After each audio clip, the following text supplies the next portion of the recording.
Hello hello kids, hello बच्चा लोग, क्या हाल है आपके? सब बढ़िया है? बहुत बढ़िया। ओके, तो देखिए हम बात कर रहे थे अबाउट मैटर। मैटर की हमने बात कर ली थी, मैटर क्या होता है, मैटर कितने स्टेट्स का होता है। ठीक है, आज will talk about solid. Today we will talk about solid, the first state of matter. Okay, the solids are strong first of all. Okay, they have a specific size and shape. They have a specific size and shape. Third, the intermolecular space. अब ये intermolecular space क्या है? intermolecular space को हम हिंदी में बोलते हैं अंतरकणीय जगह। ये क्या होती है?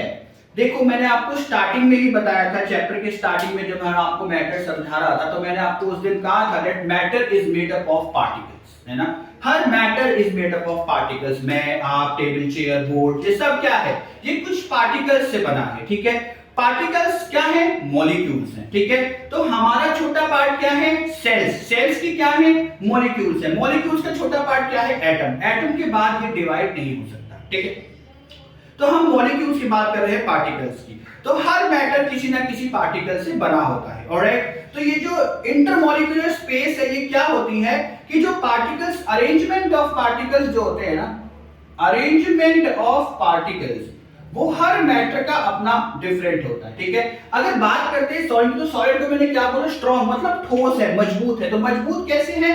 क्योंकि इसकी जो अरेंजमेंट है ना, इसकी जो अरेंजमेंट है पार्टिकल्स की, वो अरेंजमेंट कुछ इस प्रकार से है कि स्पेस जो है ना उनके बीच में, जगह जो है, ये इंटरमॉलिक्यूलर स्पेस जो है, दिस इज वेरी लेस, बहुत कम है, मतलब बहुत क्लोजली अटैच्ड है। ठीक है, थोड़ी बहुत तो स्पेस देखो है, क्योंकि मैंने आपको ये भी बताया था कि मॉलिक्यूल्स में क्या होता है बच्चा लोग? काइनेटिक एनर्जी होती है। मॉलिक्यूल्स में क्या होती है? काइनेटिक एनर्जी होती है। काइनेटिक एनर्जी हमको मूवमेंट करने में हेल्प करती है। जैसे काइनेटिक एनर्जी ह्यूमंस को मूवमेंट करने में हेल्प करती है, वैसे ही मॉलिक्यूल्स में भी क्या होती है? काइनेटिक एनर्जी, जो इनको मूवमेंट करने में हेल्प करती है। तो स्पेस तो होता है, लेकिन बहुत थोड़ा थोड़ा, बहुत छोटा छोटा स्पेस होता है। इस वजह से क्या होता है, इसका जो अरेंजमेंट है वो रिजिड कहलाता है।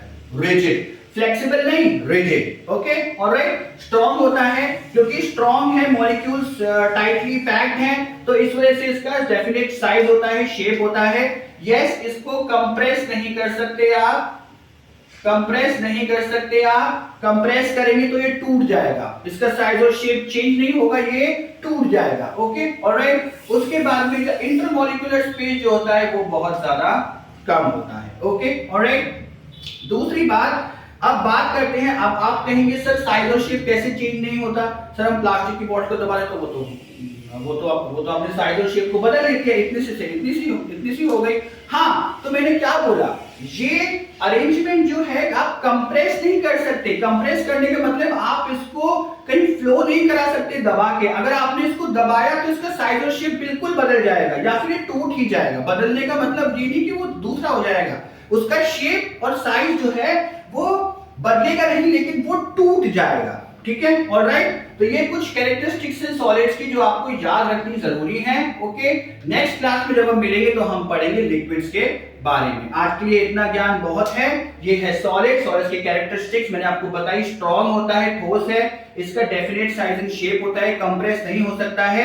हाँ, आप इसको दबाओगे तो ये टूट जाएगा, ठीक है, लेकिन कंप्रेस नहीं होगा। इंटरमॉलिक्यूलर स्पेस या अंतरकणीय जगह बहुत कम होती है, वेरी लेस होती है, जिसकी वजह से इसका रिजिड स्ट्रक्चर होता है, फ्लो नहीं हो सकता है। ठीक है, alright. This is all about solid for today. The next class when we will meet, we'll study about liquids. If you think that you have understood what I have taught you today, so please give a comment in the comment box, like the video, and if you haven't subscribed the channel, please do the same. Alright, peace out.